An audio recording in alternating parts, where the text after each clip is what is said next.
Om Bhadram Karnebhiः Shruniyama Devaः Bhadram Pashyemakshabhiryajatraः Sthirairangaisthushtumagum Swastanubihi Vyashema Devahitam Yadayuhu Swasti na Indro Vriddhashnavaha Swasti na Pusha Vishwavedaha Swasti nastarkshyo Arishtanemihi Swasti no Brihaspati Dadhatu Om Shanti Shanti Shanti.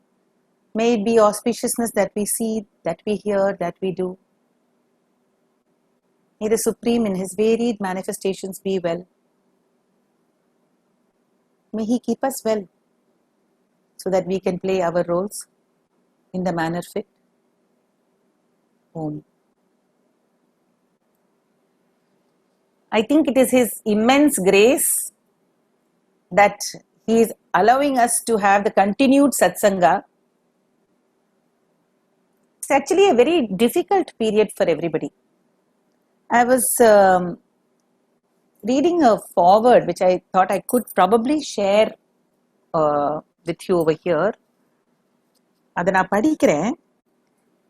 See, most of us who have been kept insulated because of God's grace.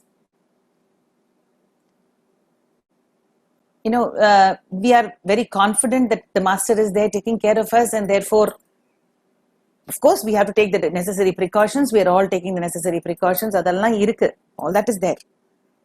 But there was this beautiful foreword which talked about perspectives. So I thought I'll just read that out. See, the question which this foreword has put forth. It's an anonymous writer. We don't know from where the source has come. Many of the forewords we won't know what the source is, who the source is. We will relate to each one at a different level. This gave me a sort of an introspection point. It says, I heard that we are all in this same boat. But it's not like that. So we say, no, we're all in the same boat because the whole world is undergoing this trauma. So we're all in the same boat. We're all undergoing difficulty. It is a world problem. And therefore, in our own little way, we may have some nachi problems also. We may have to take extra precautions somewhere here and there. Okay, but this foreword says, but it's not like that. We are really not on the same boat. We are all in the same storm. I felt this was very beautiful because each of us actually have different boats. We have a different identity point. We have a different boat. This body being our different boat. Each of us, different identities, body, mind system, which is our individual boat, which we need to take across to the other shore of Bhavasagara. So, at that point, when the storms come in, we are in the same storm, no doubt about it. But let's look at this way. I felt this is very close to life. Of course, they are talking about the current situation in the world, but it's very close to life. So it says, we are not on the same boat. We are all in the same storm. One person's ship could be shipwrecked, possibly. Mine may not be. And vice versa. For some, quarantine is optimal. A moment of reflection, of reconnection. And for others, there is a desperate family crisis. For some that live alone, they are facing endless loneliness. They can't see their loved ones. And As it is, they are living alone. They can't come out. I know people like that right now. While for others, it is peace, rest, and time for introspection. Some were discussing about treats on the weekends, where others were concerned if there would be enough food for the weekend. Most people are going to the supermarkets and finding the shelves empty, even if they had money. Some have experienced the near-death experience. Some have already lost people. Some of their loved ones are not going to be able to make it. But many others don't believe this is a big deal. Some have faith in God and expect miracles during 2020.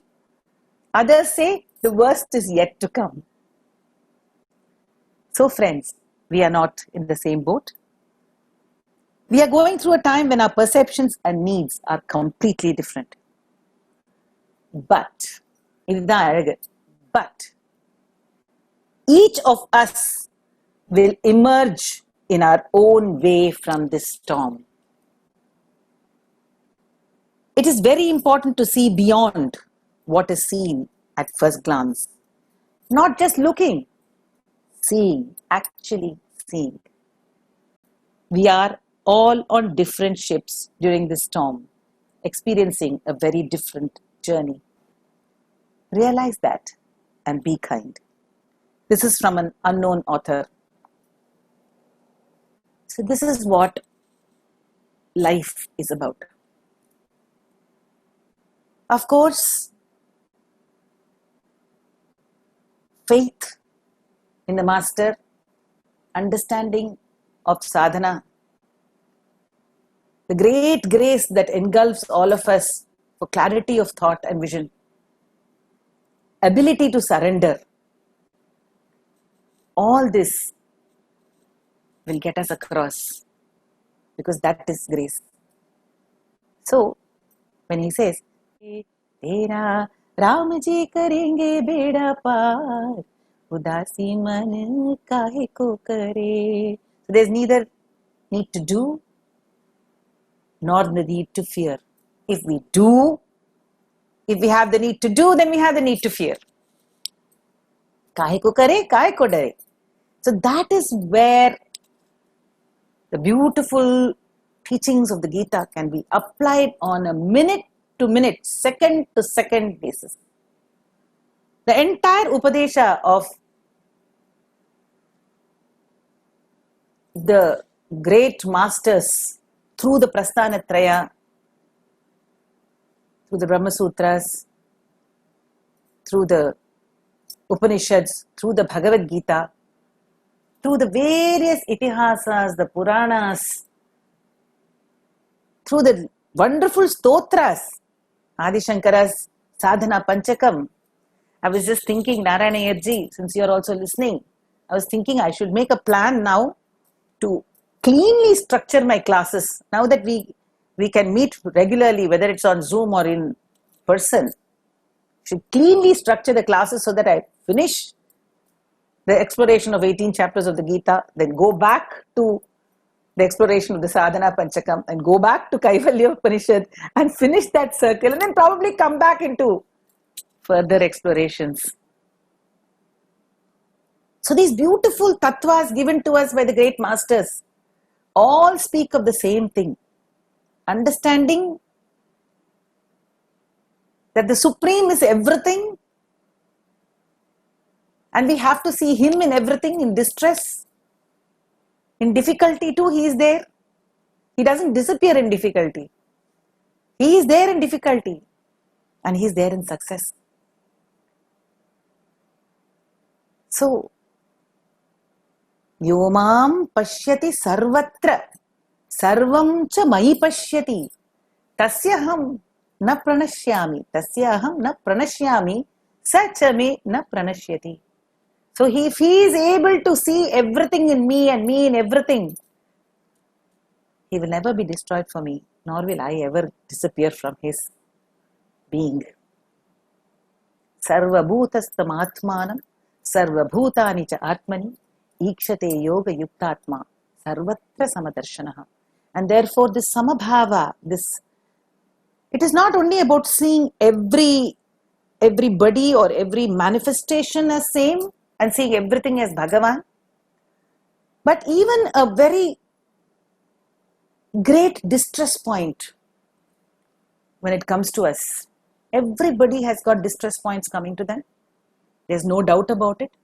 Can anyone escape it? Not possible. Otherwise, there will be no progress. We will become complacent. So there will be no progress. So there will be distress points. So how do you transcend those distress points?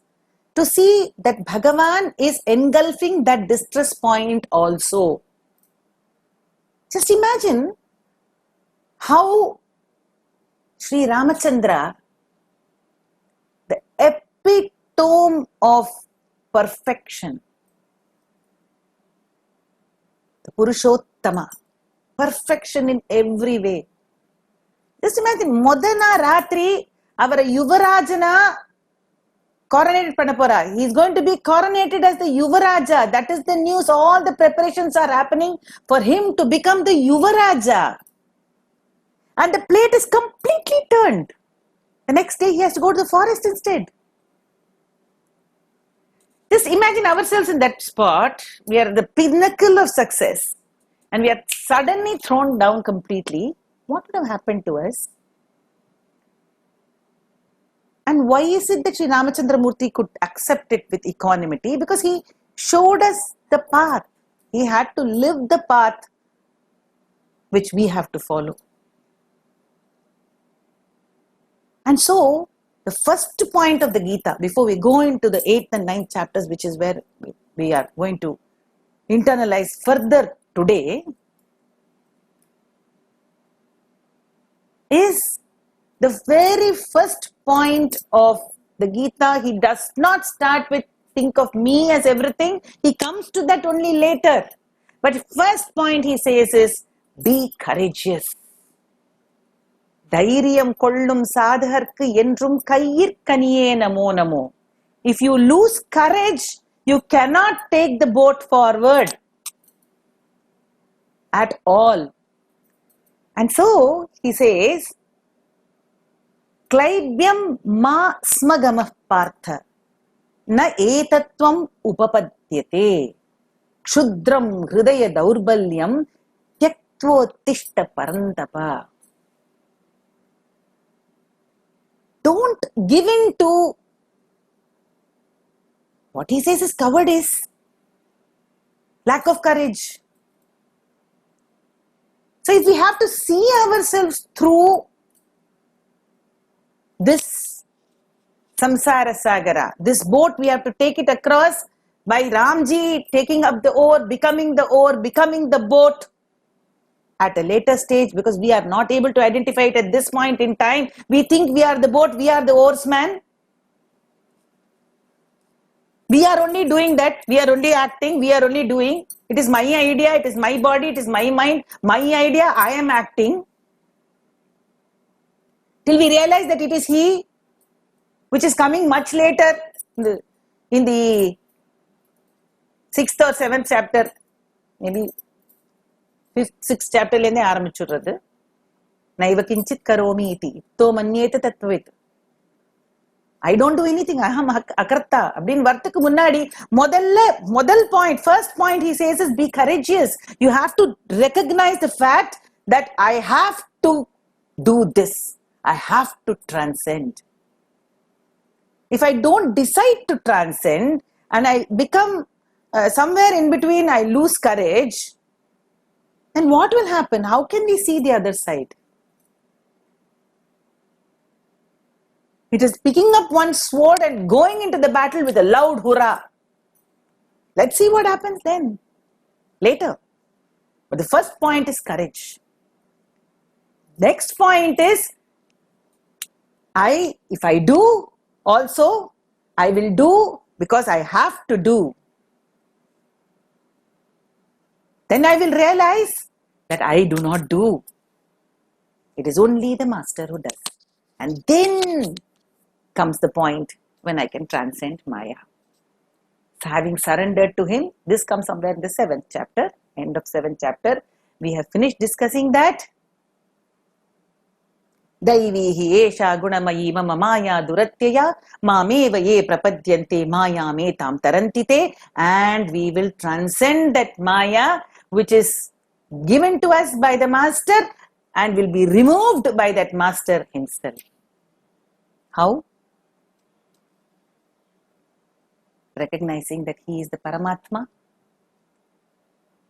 He is the one who has got this entire universe strung on himself. Mai sarvamidam protam sutre manigana iva. All this we have talked about. And then we go to the 9th chapter where we recognize that he is Gatir Bharta Prabhu Sakshi Nivasa Sharanam Sukrit Prabhava Pralayasthanam Nidanam Bijamavyayam. He is the goal. He is the Gati. He is the Bharta. He is the one who is the Lord. Prabhu, the Lord. Bharta is the one who sustains you, and that's why the husband is also called the Bharta.